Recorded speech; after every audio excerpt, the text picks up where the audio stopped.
warahmatullahi wabarakatuh. Perkenalkan, nama saya Feni Saika Mutaharo dengan NIM 2201011062. Di sini saya akan menjelaskan sedikit tentang pembelajaran berdiferensiasi.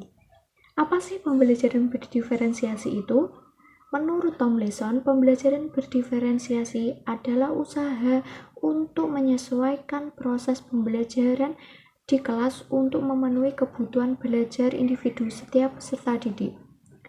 Tujuan dari pembelajaran berdiferensiasi adalah agar peserta didik di dalam suatu kelas yang memiliki latar belakang kemampuan beragam bisa belajar dengan efektif. Karakteristik pembelajaran berdiferensiasi meliputi lingkungan belajar yang menarik perhatian peserta didik untuk belajar. Yang kedua, dilengkapi dengan kegiatan penilaian yang berkelanjutan. Yang ketiga, guru mampu menanggapi atau memberikan respon atas kebutuhan belajar siswa. Pembelajaran berdiferensiasi memperhatikan dan mementingkan keberagaman peserta didik yang dapat dibedakan menjadi 3, yaitu kesiapan peserta didik yang dilihat dari kemampuan awal mereka, baik pengetahuan dan keterampilan. Guru harus paham kemampuan peserta didik berbeda-beda, sehingga bantuan yang diberikan kepada mereka harus disesuaikan dengan kesiapan mereka. Yang kedua, minat peserta didik. Minat atau ketertarikan peserta didik terhadap suatu hal dapat dijadikan bahan pelajaran sehingga mereka lebih semangat melakukan pembelajaran. Yang ketiga, profil belajar peserta didik. Seperti peserta didik suka belajar mandiri atau kelompok atau berupa gaya belajar yang meliputi auditori, visual, dan kinestetik. Guru harus memahami dan menyesuaikan proses pembelajaran di kelas sehingga semua peserta didik merasa terlayani dengan baik. Selanjutnya juga terdapat strategi pembelajaran berdiferensiasi yang dapat diterapkan oleh guru, antara lain diferensiasi konten, proses, produk. Apa sih perbedaan dari ketiganya? Yang pertama, diferensiasi konten, yaitu materi pembelajaran yang diajarkan kepada peserta didik dengan mempertimbangkan pemetaan kebutuhan peserta didik, baik itu dalam aspek kesiapan belajar, aspek minat, aspek profil belajar, ataupun kombinasi dari ketiganya. Yang kedua, diferensiasi proses, yaitu berkaitan dengan proses belajar mengajar yang dilaksanakan oleh guru. Dalam proses ini, guru perlu memahami apakah peserta didik akan belajar secara berkelompok atau mandiri. Yang ketiga, diferensiasi produk, yaitu berkaitan dengan produk yang akan dihasilkan oleh peserta didik. Selanjutnya, penerapan pembelajaran berdiferensiasi dalam PAI. Sebelum melakukan pembelajaran berdiferensiasi, guru harus melakukan asesmen diagnosis atau asesmen awal, yaitu sebuah asesmen yang dilakukan secara spesifik untuk mengidentifikasi kompetensi, kekuatan, kelemahan siswa, serta pembelajaran sehingga pembelajaran dapat dirancang sesuai dengan kompetensi dan kondisi siswa. Kali ini saya akan memberikan contoh dengan pendekatan gaya belajar. Yang pertama, diferensiasi proses. Pada kelompok auditori, saat proses pembelajaran berlangsung, peserta didik ditugaskan untuk merangkum ketentuan sholat duha dalam bentuk happy note. Pada kelompok visual, saat proses pembelajaran berlangsung, peserta didik ditugaskan untuk mengurutkan gambar tata cara pelaksanaan sholat duha. Pada kelompok kinestetik, saat proses pembelajaran berlangsung, peserta didik ditugaskan untuk mempraktikkan gerakan sholat duha beserta bacaannya.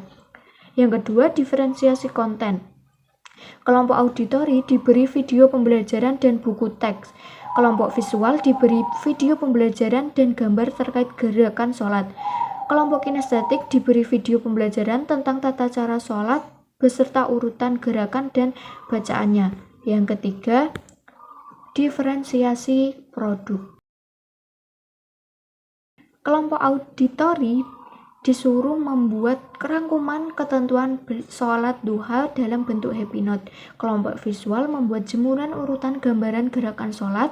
Kelompok kinestetik mempraktikkan sholat duha dan melafalkan bacaan setiap gerakan sholat duha. Berikut ini beberapa contoh bentuk yang dapat digunakan dalam pembelajaran berdiferensiasi.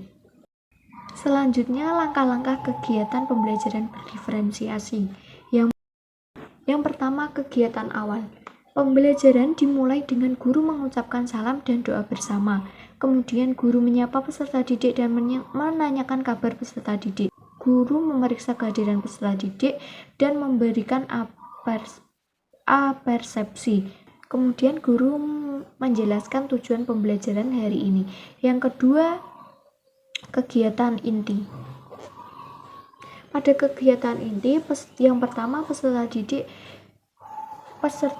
diminta untuk mengamati gambar serta video pembelajaran tentang ketentuan sholat duha. Yang kedua, guru melakukan tanya jawab terkait gambar dan paparan pada video pembelajaran tentang ketentuan sholat duha. Yang ketiga, guru membagi menjadi 3 kelompok auditori, visual, dan kinestetik. Kelompok auditori melakukan kegiatan mencari informasi terkait sholat duha, yaitu mengapa kita harus melaksanakan sholat duha, menurut kalian waktu duha kira-kira pukul berapa, bagaimana cara sholat duha. Kelompok visual melakukan kegiatan mengamati gambar tata cara sholat duha. Kelompok kinestetik melakukan kegiatan praktik sholat duha. Kegiatan ini menjadi salah satu bagian dari aktivitas kelompok. Kemudian peserta didik mengerjakan lembar kerja sesuai kelompok. Auditori membuat happy notes, visual mengurutkan gambar tata cara sholat duha, kinestetik mempraktikkan sholat duha, dan yang terakhir peserta didik diminta untuk mempresentasikan hasilnya di depan. Kemudian kegiatan penutup. Pada kegiatan penutup yaitu menyimpulkan pembelajaran dengan meminta peserta didik untuk mengungkapkan pendapatnya. Kemudian guru memberikan penguatan positif pada peserta didik yang sudah melaksanakan kesepakatan kelas dengan penuh tanggung jawab. Yang terakhir, guru bersama peserta didik menutup kegiatan dengan doa dan salam. Pada kegiatan refleksi dapat diberikan pertanyaan-pertanyaan seperti yang telah saya tampilkan. Kemudian yang terakhir adalah kegiatan tindak lanjut yang dapat berupa pengayaan, remedial, ataupun tugas-tugas untuk pertemuan selanjutnya. Mungkin itu yang dapat saya sampaikan. Semoga bermanfaat untuk kalian semua. Wassalamualaikum warahmatullahi wabarakatuh.